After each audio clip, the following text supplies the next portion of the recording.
Shalom, shalom. In this video, we're going to explore the leper Messiah. It is from Parashat Tazria, and this week a double portion Tazria and Metzorah, and it's exploring the leper. And the leper in the book of Leviticus, chapters 12 to 15, is all about Mashiach, all about the Messiah. It's a double portion. And it reads together. Tazria means she will conceive. Metzorah means the leper. You put it together in this double portion. It means she will conceive the leper. Who is she? She is the nation of Israel, God's bride, God's wife. It's not the church, as false teachings would have you believe. It is Yeshua. It is Israel, who is the bride of God, who is the wife of God. That's never changed, ever. So will Israel receive the leper? Yes, Israel received the leper Messiah. In his first coming, Yeshua, the Messiah, was the leper Messiah. My name is Barney de Klerk. I'm not a teacher. I'm a student of God's Word. I love to share what I've learned. And in this week's Torah portion, as I said, we're looking at Leviticus. It goes together with the second book of Kings, also dealing about leprosy, and a gospel portion from Luke 2, verse 25 to 35, and Mark 1, verse 35 to 45.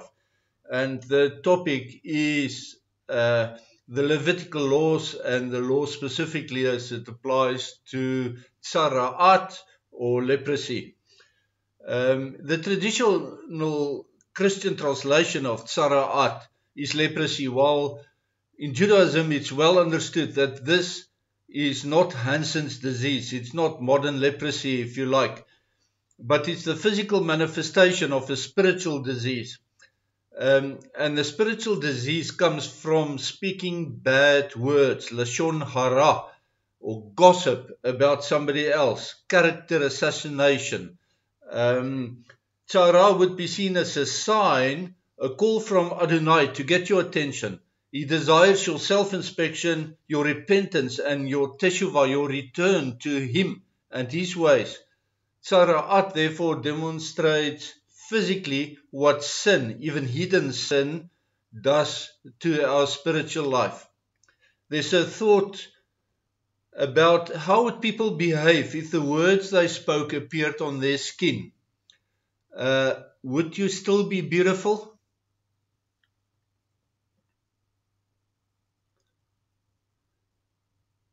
From Leviticus, we read in chapter 13 some unexpected things. White blotches of tzara'at looks like death. It makes you look like a corpse, drained of life. And in this, we see the Messiah, and I will explain. We have to seek Him out. This chapter 13 of Leviticus sets rules for the inspection and evaluation of tzara'at by a Kohen, by a priest, not by a doctor. It involves periods of 7 days in between inspections, and actual reading rather than skim reading of the Torah text yields a surprising fact. A single white spot is enough to be declared unclean, that you are a leper, that you suffer from tzara'at. However, when a person's whole body is covered in white blotches from head to toe, in white spots, then he or she is pronounced clean. You can see that for yourself. Leviticus 13 verse 13. That's on condition that there are no open wounds. It's counterintuitive, and therefore it requires us to look a little bit deeper. In Judaism, the view is that the Messiah will come either when the whole world is righteous or when the whole world is evil. The appearance of tzara'at amounts to the amount of evil that is present in the world. If the world is covered in evil from pole to pole, as it is rapidly becoming in our days, then the Messiah, the Mashiach, the Jewish Messiah, is needed to save us from ourselves. Alternatively, tzara'at is the amount of false teaching in the world, in the synagogues and in the churches, where false religion have polluted every place. Then Messiah is needed to purify us because we cannot cure ourselves. And that is also the case.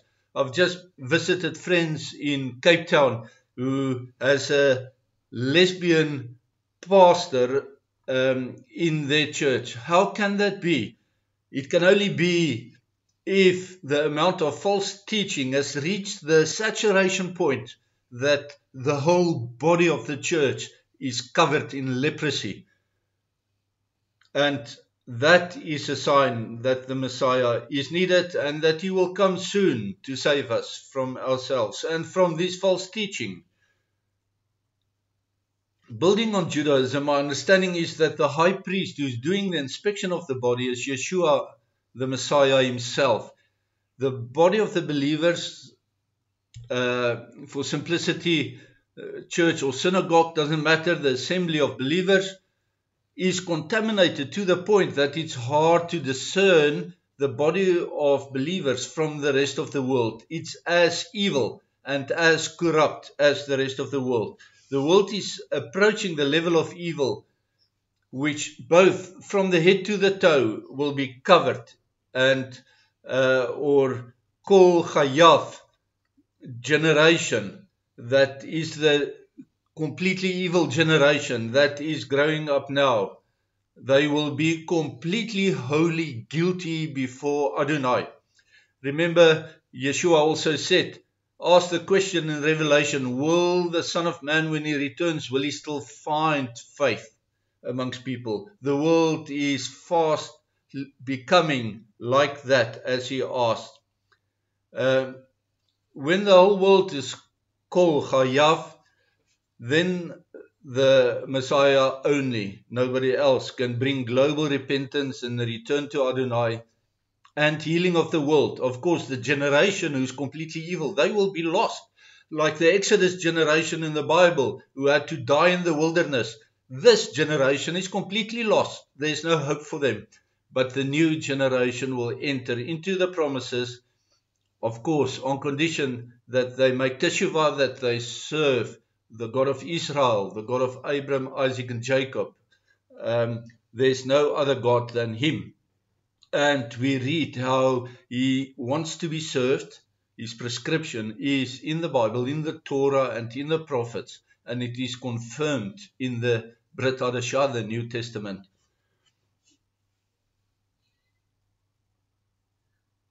Our hope is in the fact that Adonai promised that the return of the Messiah will be hastened, but it will be later than human expectation.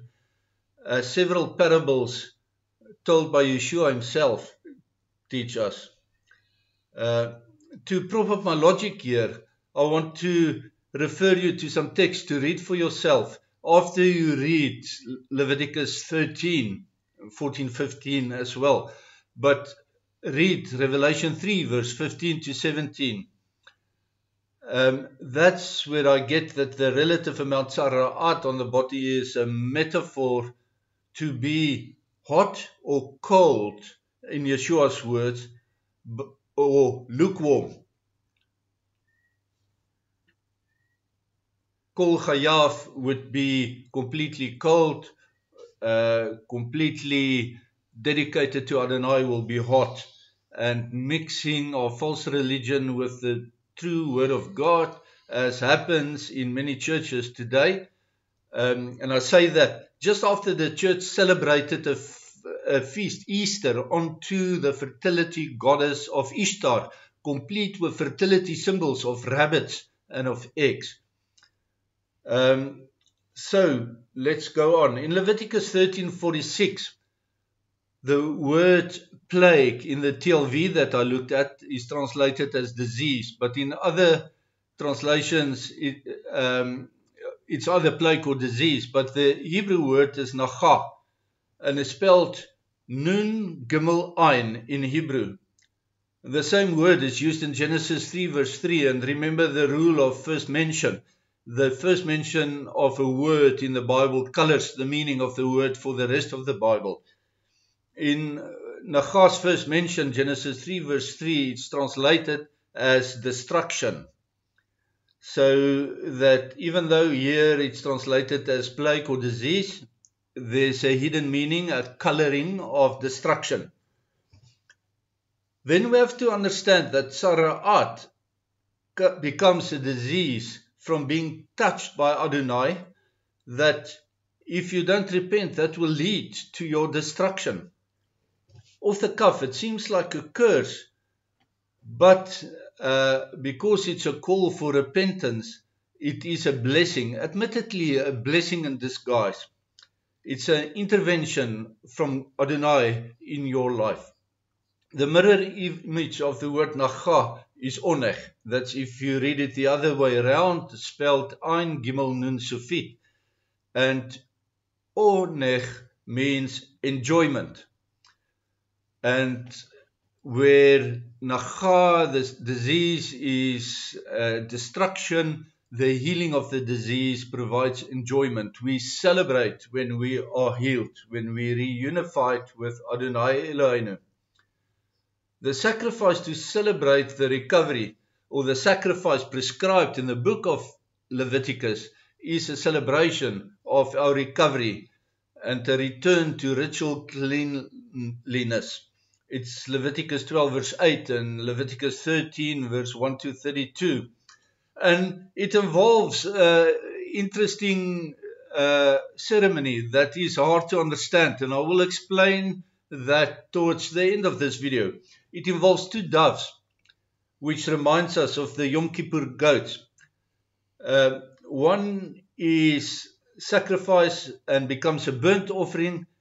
It's burnt with a scarlet thread, cedar wood, and hyssop, which reminds us of the red heifer ashes being prepared to clean a person who has been contaminated with death. Then the other pigeon is dipped in the blood of the sacrificed pigeon, and it's set free. And then the cleansed person who is healed from leprosy, from Tzara'at, is anointed in a similar fashion to a priest.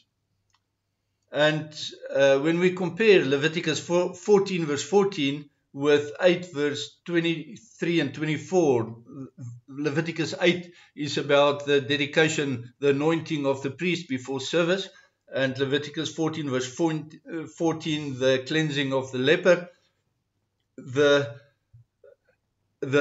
likeness is very apparent, but it doesn't stop there. It is also contained in Leviticus 13 verse 46 compared to Leviticus 8 verse 35 regarding the banishment, and Leviticus 14 verse 8 versus Leviticus 8 verse 6 and 7.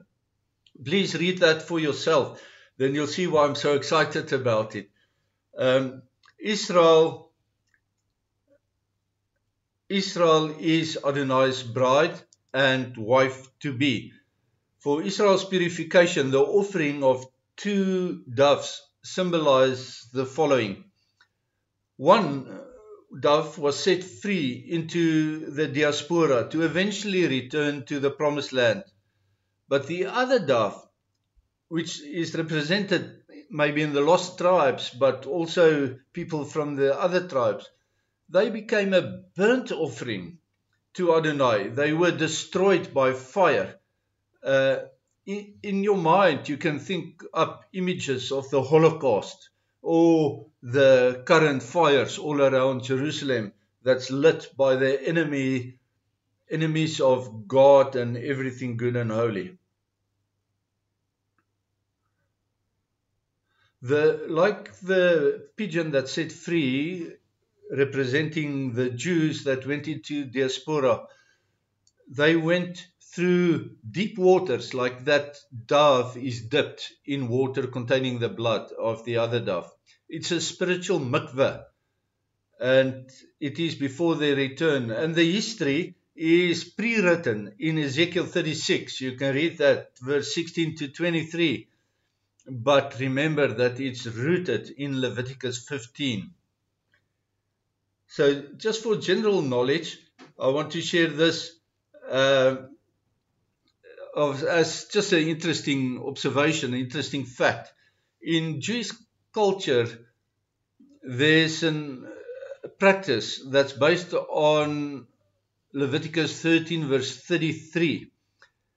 The Hebrew text states that the ritual unclean person must shave himself to expose or to accentuate the scab or the rash.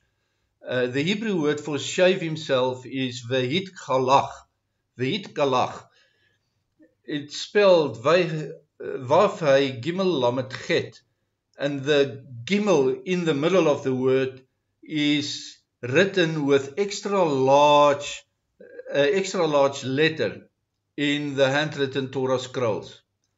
So you have to ask, why is this Gimel so large in the text? It certainly calls for our attention. The gematria of Gimel is 3 because it's the third letter in the Hebrew alphabet.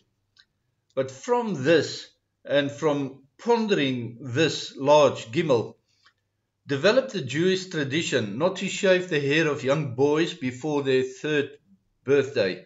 So in Israel or amongst Jewish people, you often find little boys younger than 3 years old with long hair. Dare I say, they even look a little bit like little girls because of the long hair. But on their 3rd birthday, they get their first haircut, which is called either opsherin or chalaka. And that haircut leaves the piyot, the curl in front of the ears, intact. And after that haircut, the boy is allowed to wear a kippah and tzitzit. It's celebrated, this event, with Torah readings and light refreshments. And little girls also have a ceremony that's related to the lighting of the Sabbath candles, but it's not based on these verses in Leviticus. The second Torah portion then in this double portion is called Metzorah, and Metzorah means the leper, the person suffering from Tza'arat. And it's a shortening of Motzi Shem Ra, which translated then as murdering somebody's name in an evil manner. So this murdering somebody's name or good reputation is through gossip, through breach of that person's confidence, through slander, perjury, false witnessing, through arrogance, through envy, through coveting, through scoffing, and through disrespecting that person. And there's probably more ways as well. It is the antithesis of Tikkun Ulam. Tikkun Ulam means to do good in the world, which in New Testament language we say to love your fellow person as much as you love yourself. It's actually not only in the New Testament, but it is from the Torah as well. Metzorah is spelled Mem Tzadi Resh Ein. Mem, of course, Mem always means living water, and to clean the leper, so it reminds us of a mikveh or baptism, if you like. Tzadi is to be a tzaddik, to be a holy or righteous person. Resh, always your head, your thinking cap, to purify your thoughts and to pray for your salvation. An ayin is an eye, is to see what happens. Excuse me. It's to visualize the leper's purification. It's to visualize your own salvation when you return to Adonai's way. Tza'arat, then, remember, Metzorah is the person who suffers from Tza'arat, and Tza'arat, which is not Hansen's disease, but a physical affliction that comes from a spiritual disease. It's spelled Tzadi Resh Ein Tav, and Tzadi is again your choice to be holy and righteous and dedicated to Adonai, to be a tzaddik, in other words. Resh, to finally get it into your head to understand Adonai's salvation plan for you. Ayin, again, to see what you need to see, to have open eyes to also see the spiritual effects. And Tav is the mark, and the mark of the covenant specifically. Paleo letter Tav is a picture of a cross. And the cross is the cross of Yeshua. And if you reject Yeshua, that mark, that cross, is the cross on your grave. It means your end, your bitter end then. We manifest things through speech. That's what we know, that tzarat comes from Lashon Hara, from evil speech. We manifest things through speech. Even the word abracadabra that many magician, showmen would use means, it's a Hebrew expression that means, with my words I create. And so that also testifies that we create things with our speech. To speak is an act of creation that is akin to Adonai's creation of the world through speaking. The question is whether your speech is good or evil. Tzaraat will transform you from the image bearer of Adonai. We were created to be image bearers of Adonai, but Tzaraat, that comes from evil speak, recreates you into the deformed likeness of the enemy, of the Satan. In Matthew 12, verse 36-37, you will read that we will be judged by every careless word that we speak. So tzara'at comes from a failure to control our tongue. And there are umpteen Bible verses about the importance of controlling your tongue. I'll just mention a few in Psalms 34, verse 13, but I quickly found another 5 Psalms that deals with the same topic. In Proverbs chapter 6, verse 16-19 covers the topic, but there's umpteen other Proverbs about controlling your tongue.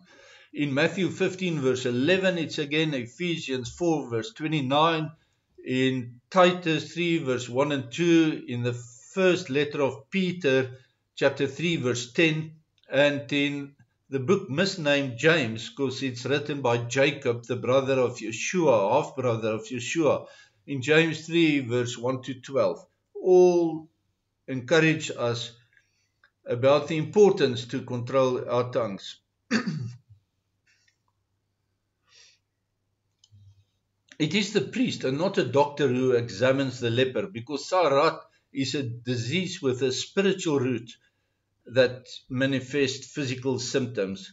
The intent is to cure the root and not only to treat the symptoms for temporal relief. The cleansing of the leper is sanctification. It's not a once-off tick in the box, but it is a progressive walk with Adonai. In Aderech Adonai, Aderech Yeshua, which is the narrow walk, the narrow interpretation of the Torah, is Aderech Yeshua, the New Testament way of doing things. The cleansing of the leper is merely the first step to become set apart or holy. And a mikveh or a baptism by immersion is the first step of the first step. That's where it starts.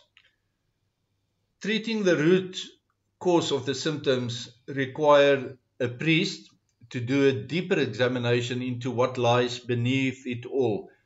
It may be bitterness, envy, hatred, jealousy, unforgiven hurt against the person that the leper spoke about.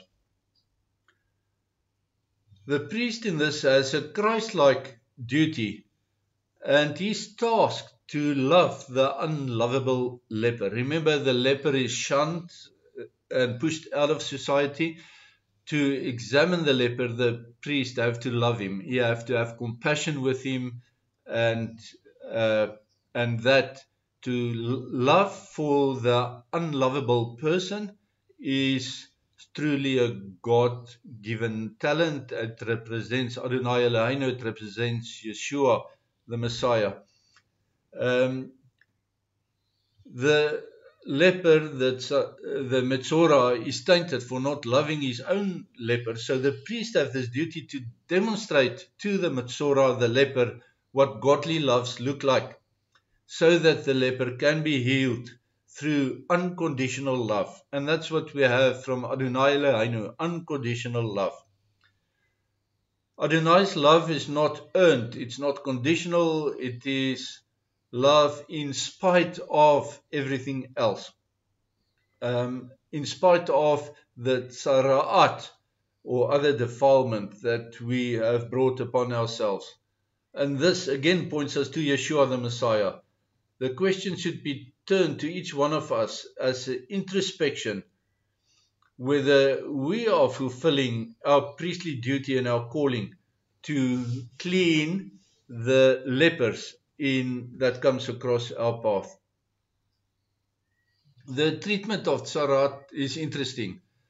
The first step is to go outside the camp, and then on 7-day intervals you have to wash yourself. 7 represents restoration, like the 7th year, sabbatical year. 7 is also completion. If it's the sum of 3, the number for Adonai, and the 4 wind directions of the world, 7 is the covenant of the Shabbat, and 7 is in the Hebrew alphabet the letter Zayin, which is the penis. The circumcision is on the penis. It's the sign of the covenant. 7 is all about covenant. Yeshua, John the Baptist, let me take a step back, sorry. To go outside the camp, to be expelled from community, is to go into the wilderness and to have a wilderness experience. And in this experience, to foster a closer relationship with Adonai Eloheinu. That's the first step of having tzara'at. Yeshua, John the Baptist, and the Apostle Paul all had their personal wilderness experiences. You can read about Yeshua's experience in Matthew 4, verse 1 to 11. And John the Baptist, or baptizer, his experience in Matthew 3, verse 1 to 3. And Paul's experience, which lasted 3 years, incidentally, from Galatians 1, verse 17.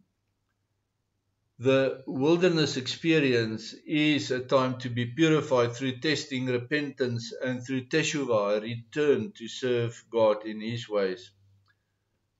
The anointing of priest in Exodus 29 is akin to the cleaning ceremony after tzara'at in Leviticus 14. It's with blood smeared on the leper's right digit on his foot, his big toe on his right foot, on his thumb on his right hand, and on the lobe of his right ear. And that's identical to the anointing of priest. That's indicating to him to walk in Derech Adonai. The big toe that's anointed to walk in the path of Adonai. The blood on the thumb of the right hand is to act holy, to do the works of Adonai. And the blood on the lobe of the right ear is not to lend your ears for evil speak or to listen to unsavory things. Remember that tzara'at is a physical condition of a spiritual defilement, primarily from lashon hara, which is evil speech.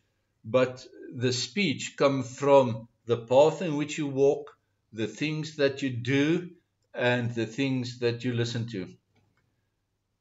The priests were anointed, and the leper is de facto vaxxed against the disease of lashon hara through the ceremony to prevent a reoccurrence of tzara'at.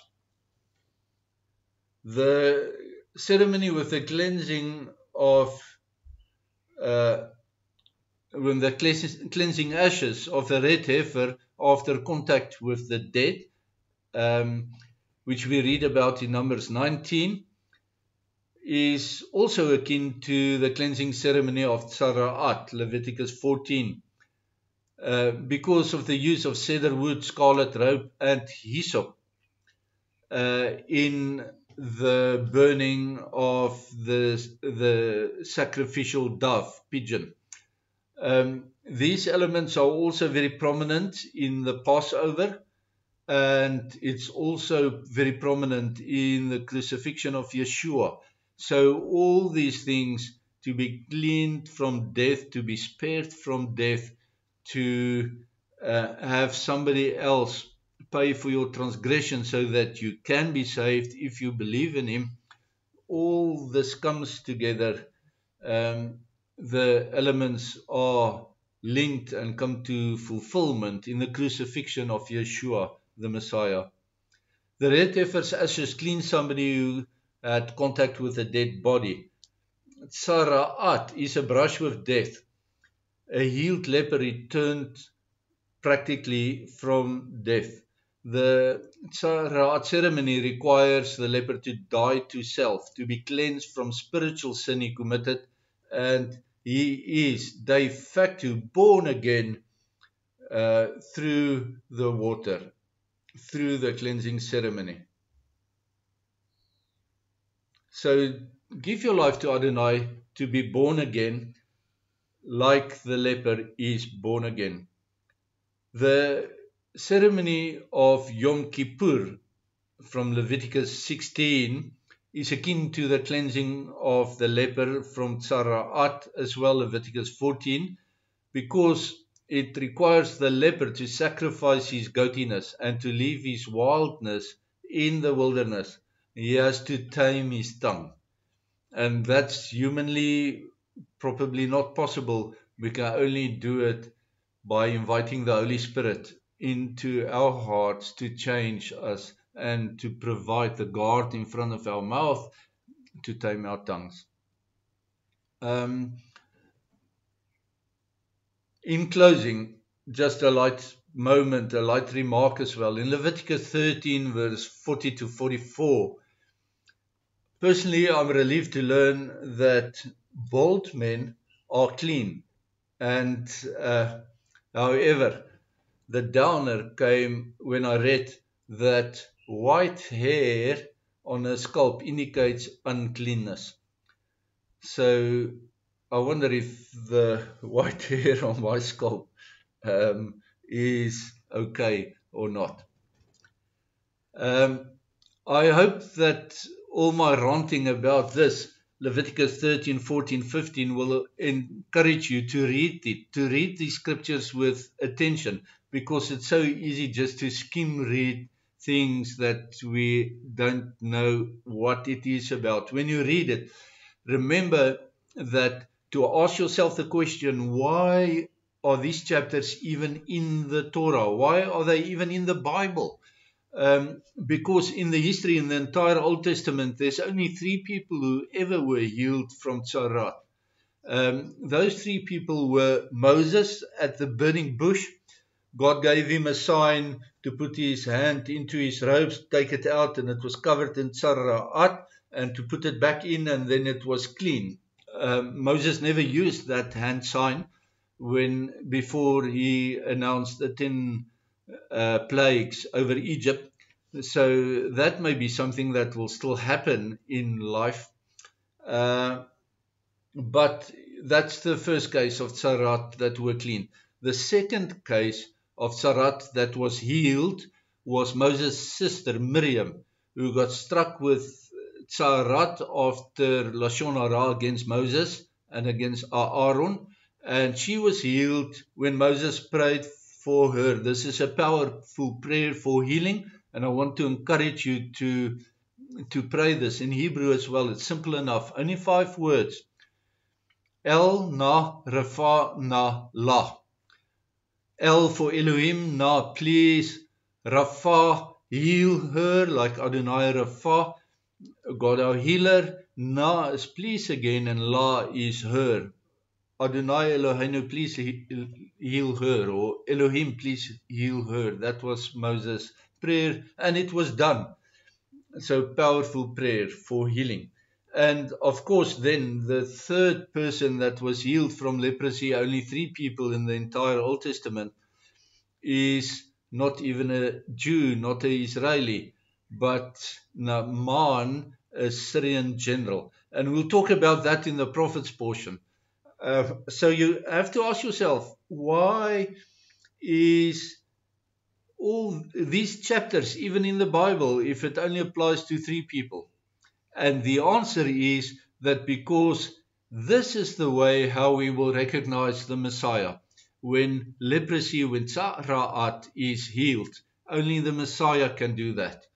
And that we'll talk about in this week's gospel portion. So I pray that Adonai Eloheinu will bless you and keep you, that he will shine his face upon you and be gracious to you. I pray that he will lift his countenance, his provision upon you, and that he will provide for your every need. I pray that he will give you peace and make you complete. Until we speak again, shalom, shalom.